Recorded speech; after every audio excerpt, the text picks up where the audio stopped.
إن الحمد لله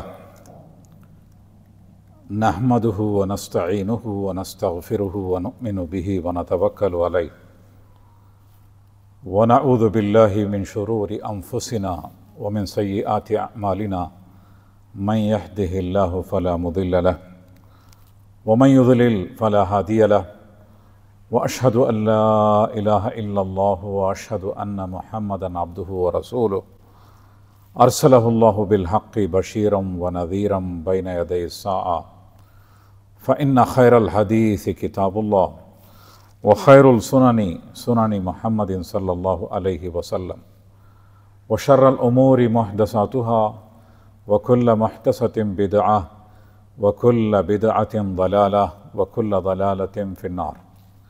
أما بعد، فقال الله سبحانه وتعالى في القرآن المجيد والفرقان الحميد: يا أيها الذين آمنوا اتقوا الله حق تقاته ولا تموتن إلا وأنتم مسلمون. فقال سبحانه وتعالى في مكان آخر: يأمرهم بالمعروف وينهاهم عن المنكر ويحل لهم الطيبات ويحرم عليهم الخبائث ويضع عنهم إصرهم والأغلال التي كانت عليهم فالذين آمنوا به وعزروه ونصروه واتبعوا النور الذي أنزل معه أولئك هم المفلحون. My dear brothers and sisters in Islam, topic of my khutbah today is 6 tasks of Prophet Muhammad sallallahu alaihi wasallam and 4 bases of our relationship with him. As you know, Prophet Muhammad sallallahu alaihi wasallam brought an unprecedented revolution in 7th century. And there was no such revolution happened before or after that. You may heard about so many revolutions in the world: French Revolution or Communist Revolution, Industrial Revolution, or so many other kinds of revolutions. But these revolutions had an impact in one or the other area of human life, not the entire areas of human life.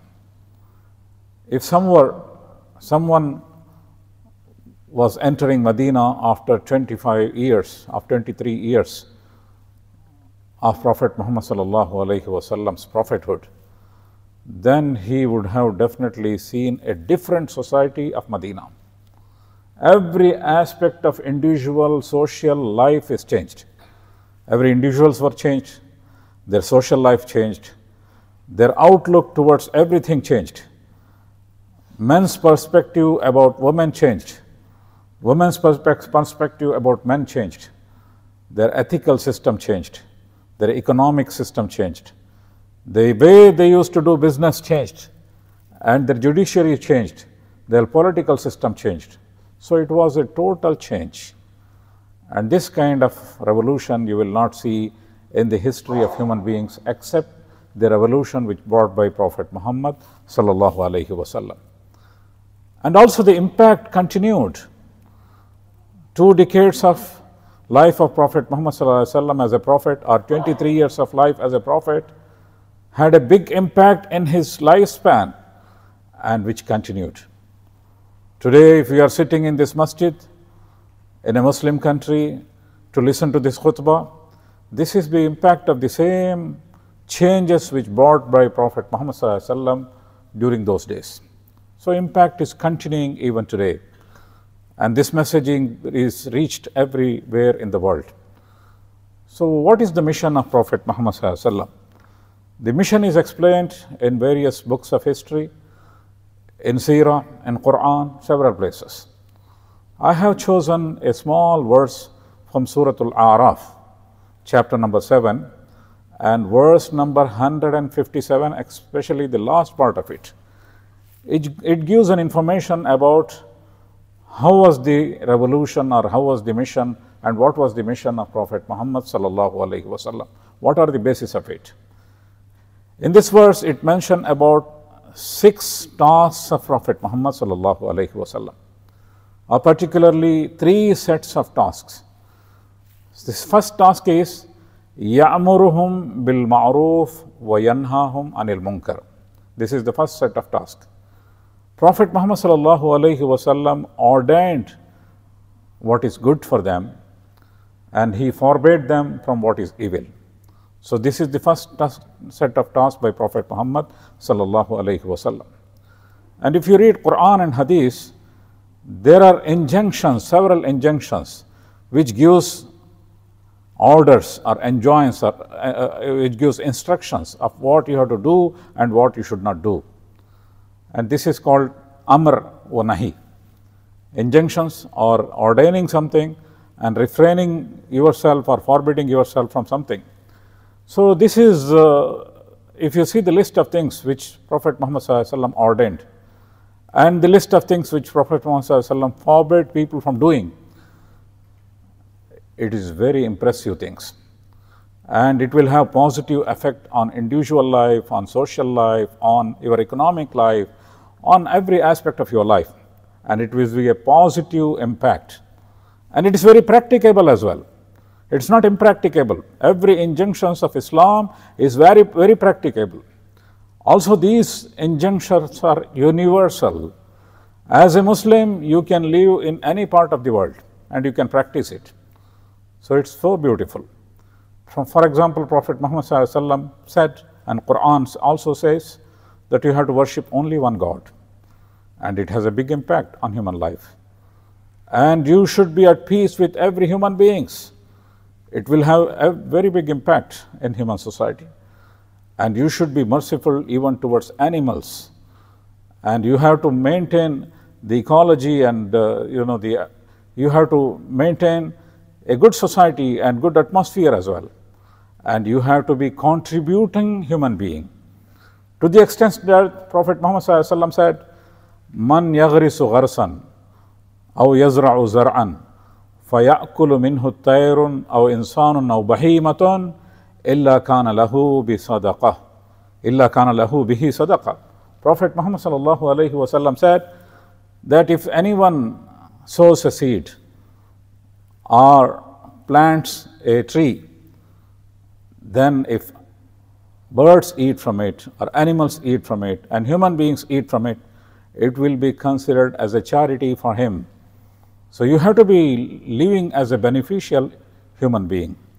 So if you see the list of injunctions given by Prophet Muhammad sallallahu alaihi wasallam and list of things which he said you should not do it, it's all good for human beings, good for human society, and good for economy and good for a peaceful human life. And second set of things which Prophet Muhammad sallallahu alaihi wasallam said is وَيُهِلُّ لَهُمُ الطَّيِّبَاتِ وَيُحَرِّمُ عَلَيْهِمُ الْخَبَائِثِ. And he has made you lawful all pure things, and he has made you unlawful all impure things. There are do's and do nots in Islam. There are lawful and unlawful things in Islam. And if you make all lawful things a big list, it's all pure things. And if you see what are haram in Islam, forbidden in Islam, unlawful in Islam, this is all impure things. And it will also have a positive impact on individual life, social life, family life, and life of society. And if you see, the list of halal is very big, and list of haram is very little, which is definitely harmful to human society. For example, this halal and haram is not limited to one area of human life. It is very vast. Every area of human life, there is halal and haram. What to eat and what not to eat. When you do business, what is halal and what is haram. And when you have a social life, what is haram, what is halal. And when you have a marital life, what is halal in it and what is haram in it. Whom you can marry, marrying whom is halal for you, and whom you cannot marry, which is haram for you. For every aspect of human life, there is halal and haram. And it will also definitely have a very vast impact on human life. And third set of injunctions given by Prophet Muhammad sallallahu alaihi wasallam is وَيَضَعُ عَنْهُمْ إِسْرَهُمْ وَالْأَغْلَالَ الَّتِي كَانَتْ عَلَيْهِمْ. He has lessened the burdens which they were carrying on their backs, and He has freed them from the shackles in which they were tied up. This is another set of mission of Prophet Muhammad sallallahu alaihi wasallam. There were so many unnecessary burdens they were carrying on them, and they were unnecessary shackles in which they were tied up. As a Muslim, you can live a very simple, very practicable, very successful human life. You need not have to carry any extra burdens. And this is the injunctions and mission of Prophet Muhammad sallallahu alaihi wasallam. Even today, if you analyze various religions, you will understand that so many instructions are very impracticable today. Whereas as Muslims, if you see any part of the world, you will see Muslims. And it is not difficult for any Muslims to live as a Muslim in any part of the world, because the injunctions of Islam are simple, practicable, and doable, and it is motivating you to lead a very successful life. For example, you can see some of the injunctions you have. For example, what is prohibited is liquor is prohibited, anything intoxicants which is prohibited, whereas all kinds of meat except some, for example, pork is prohibited, which is not only prohibited for Muslims, it is prohibited for the people of the book as well. Even today in Bible, in Deuteronomy and Leviticus, there are injunctions and instructions which say that pork is prohibited. But Christian world or Western world is not practicing it, that's another thing. And it has its own impact, negative impacts, I mean. So like that, you can see only some of the things are prohibited. If you see the religious instructions of some of the, or practices of some of the religions, for example, in many religions, if you have to attain the high level of spirituality, then you should refrain from marriage. That's why Christian priests are not marrying, and many other priests are not marrying, Hindu priests are not marrying, and many other religion priests are people who are considering themselves as they are in the highest rank of spirituality, they are refraining from marriage. And because of that, there are sexual anarchy, there are so many kinds of problems, so many kinds of issues you read every day in the newspaper. Whereas Islam says, Islam encourages marriage. It says, An-nikahu sunnati faman raghiba an sunnati falaysa minni. Nikah is my tradition, Prophet Muhammad sallallahu said, and whoever is not following my tradition is not from amongst us. So that's why nikah is encouraged. And as a married person, you will be able to understand what is responsibility, what is family responsibility, what is compassion of a father, what is compassion of a mother. And because of this marriage, there are so many kinds of respectful human relationship. Someone you call him your uncle, someone you call you your cousin, your niece, your nephew, and your grandfather, grandmother. All these kinds of relationship with whom you have a great respect, affinity, is because of marriage. And marriage is a great institution which gives and which produces lot of respect and responsibility in human society. So Islam says marry, encourage everybody for early marriage. And even Islam says that you will complete your religion when you get married. How practical it is. And you can see that, for example, if you want to go book a air ticket in Gulf Air, for example, there are various kinds of meal option. One meal is Jain meal, because Jainism is a major religion of the world.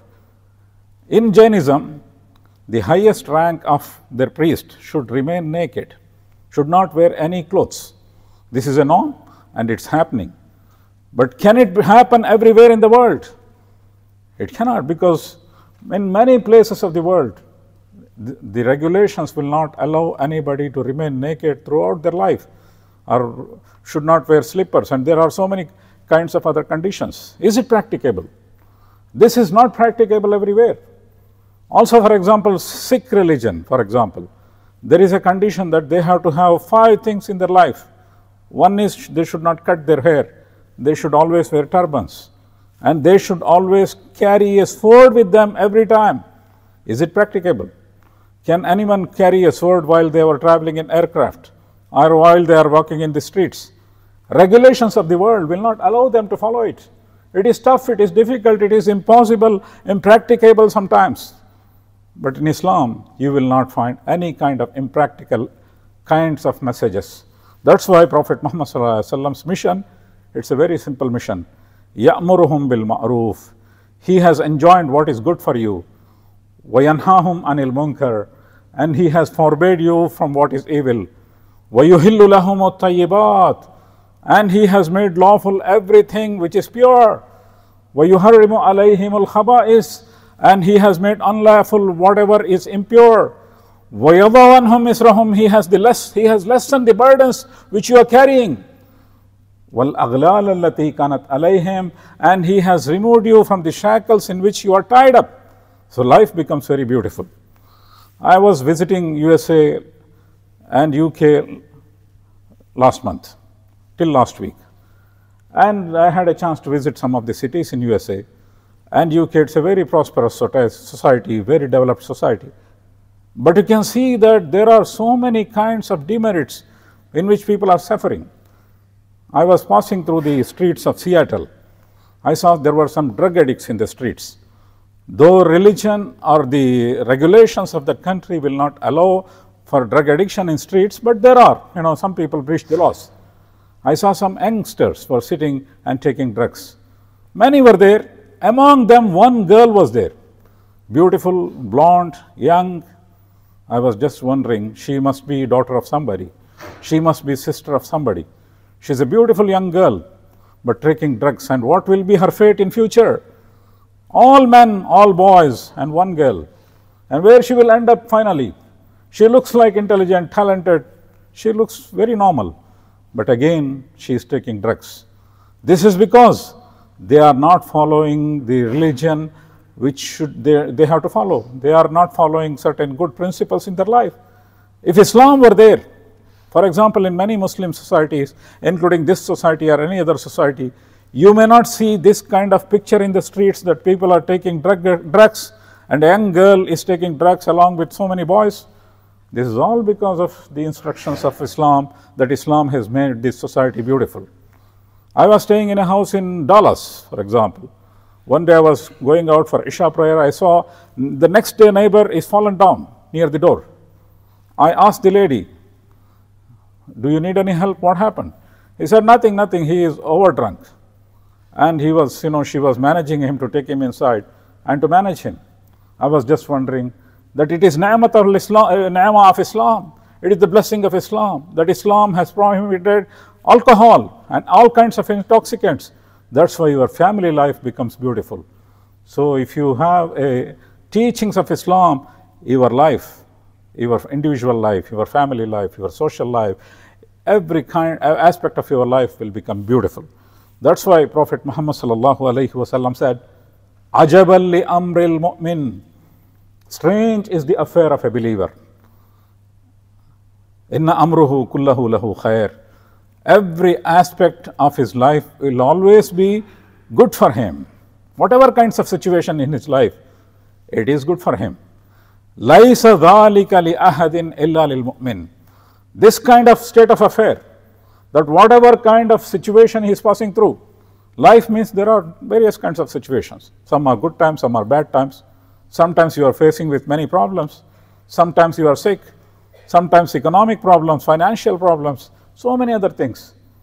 But every aspect of life is good for him, and this will not happen other than a believer. In asabathu sarra'u shakara fakanat khairallah. If good things happen to him, he will thank Allah subhanahu wa ta'ala, he will get reward for it, he will have a solace and satisfaction, and that is good for him.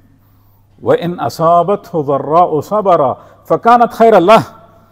And if there is calamity afflicts on him, if he is facing through a difficult situation, he thinks that it is a test for me. This life is not everything, because I have this life and the life coming after, hereafter. So a mu'min, a believer, always focuses on two lives. Life in this world and life in hereafter. And the ultimate success is the life in hereafter. Anybody can spoil my dunya, maybe, but nobody can spoil my akhirah. So this is the strong belief of a believer. So in asabathu darra'u, in asabathu sarra'u shakara, in asabathu darra'u sabara, fakanat khairallah. If difficulty comes to him, he will show patience and it is good for him. Even during the difficulty, he will not go and commit suicide because he believe in Allah subhanahu wa ta'ala. For Allah subhanahu wa ta'ala, it is kun fayakun. When Allah says kun, happen, let it be, it happens. So we are waiting for kun of Allah subhanahu wa ta'ala, that this kun may change my life. Amman yujibul mustarra iza da'ahu wa yakshifu su. Those who are in difficulty, when they are in such a position of distress, whom they can call Allah other than Allah subhanahu wa ta'ala. And who is capable to remove his difficulties other than one, Allah subhanahu wa ta'ala. This is the belief of a believer, and that's why even during the difficult situation, he will have calm. And this is not possible other than a believer. So this kind of strength, this kind of solace, this kind of peace, and this kind of satisfaction Islam gives. So these are the injunctions of Prophet Muhammad sallallahu alaihi wasallam and mission of the Prophet Muhammad sallallahu alaihi wasallam, which has changed the society and continuously changing. And when we say that we have great relationship with Prophet Muhammad sallallahu alaihi wasallam, what should be our basis of relationship? Allah tabarak wa ta'ala says, فَالَّذِينَ آمَنُوا بِهِ. Those who believe in him. The first basis of our relationship is that we have to believe in Prophet Muhammad sallallahu alaihi wasallam. Everybody believes in Prophet Muhammad sallallahu alaihi wasallam. We have a great connection with Prophet Muhammad sallallahu alaihi wasallam, but belief has requisite. Prophet Muhammad sallallahu alaihi wasallam said, "La yu'minu ahadukum hatta yakunu hawahu tab'an lima ji'ta bihi." None of you can be a believer unless your desire is changed according to what I have brought. Most of the people are running behind their desires. Their desires are controlling them. They are the slaves of the desires. And that's why all evil things happening in the world, because they are the slaves of their desires. But for believer, he is controlling his desires. He is not slave of his desires. And he is controlling his desire, molding his desire according to what is brought by Prophet Muhammad sallallahu alaihi wasallam and what is the injunction given in Quran. So his desires are molded according to Quran and Sunnah. That is the requisite of belief. So first requisite of relationship with him is to believe in him, and belief has many requisites. And one of the requisites I have quoted is to change our desires and whims and fancies according to what is brought by Prophet Muhammad sallallahu alaihi wasallam. فَالَّذِينَ آمَنُوا بِهِ وَأَزَّرُوهُ. And respect those who respect him. So second basis of relationship is to respect him. We all respect Prophet Muhammad sallallahu alaihi wasallam. We say sallallahu alaihi wasallam when his name comes. But that's not enough. Real respect is whenever we are doing something, we have to see that whether we are doing it according to the injunctions of Prophet Muhammad sallallahu alaihi wasallam or not. When we are doing something bad, it should remind us that I cannot do that. Being a follower of Prophet Muhammad sallallahu alaihi wasallam, I have to follow his injunctions. Whenever we do good things, this is what is motivated and advised by Prophet Muhammad sallallahu alaihi wasallam to do for me. So this kind of awareness and continued awareness to follow Islam in life is a requisite of respect, and that kind of respect we should have. وَنَصَرُوهُ.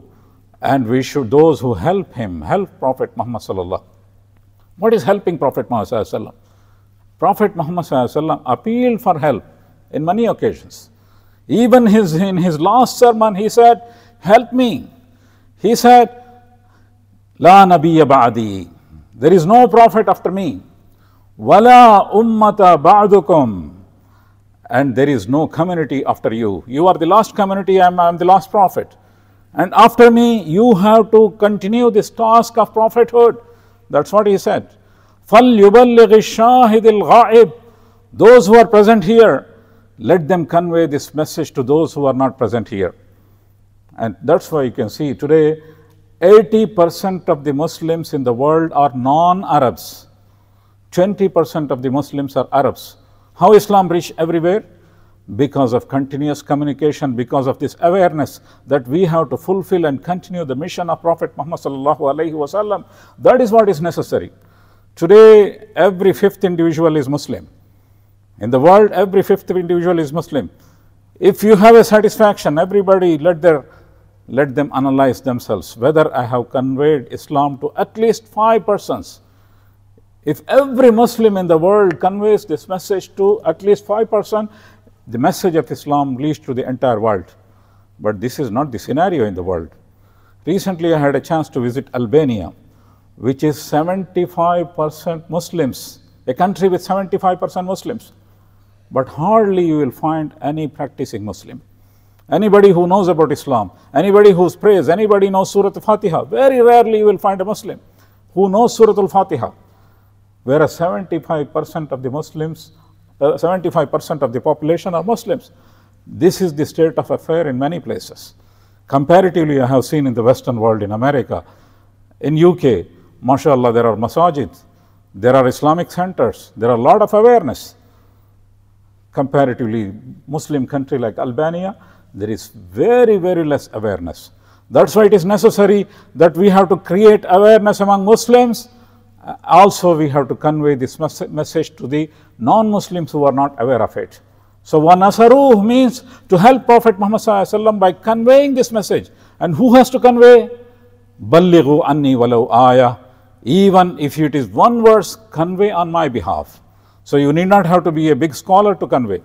Even if you know one ayah, one verse, a little bit of it, you have a responsibility of conveying it. وَاتَّبَعُوا النُّورَ الَّذِي أُنزِلَ مَعَهُ, and follow the light which is revealed on him. Quran is mentioned as light in many places in Quran. Light means when there is a light, you can see the way, you can get the guidance, you will have a path how you can walk. When there is no light, there is only darkness. So Quran came as a light. It is the last book of Hidayah.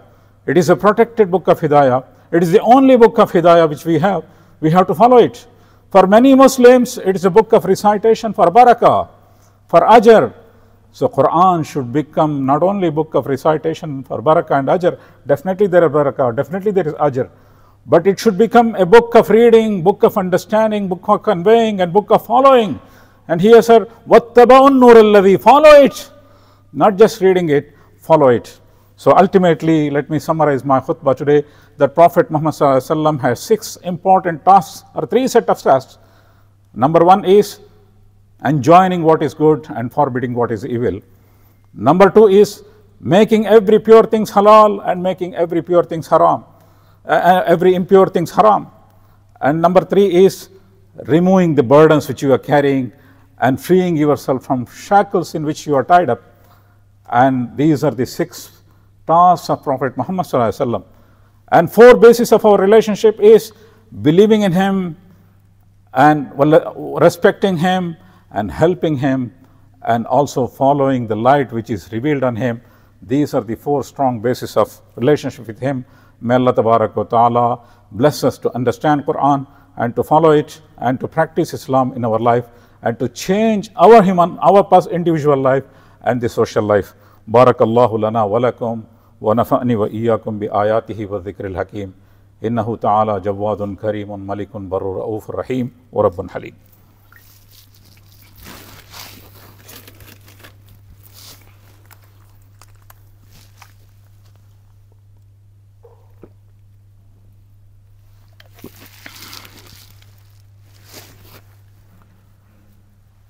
Alhamdulillahi Rabbil Alameen. As-salatu was-salamu ala rasulihil ameen wa ala alihi wa ashabihi at-tahirin amma ba'd. Wa qala Allahu subhanahu wa ta'ala fil Qur'an al-Majid wal Furqan al-Hamid. Inna Allaha wa malaikatahu yusalluna ala nabi. Ya ayyuhalladhina amanu sallu alayhi wa sallimu taslima. Allahumma salli ala sayyidina Muhammadin bi adadi man salla wa saam. اللهم صل على سيدنا محمد بعدد من قعد وقام. اللهم صل على جميع الأنبياء والمرسلين وعلى سائر الصحابة والتابعين وخلفاء الراشدين رضوان الله تعالى عليهم أجمعين.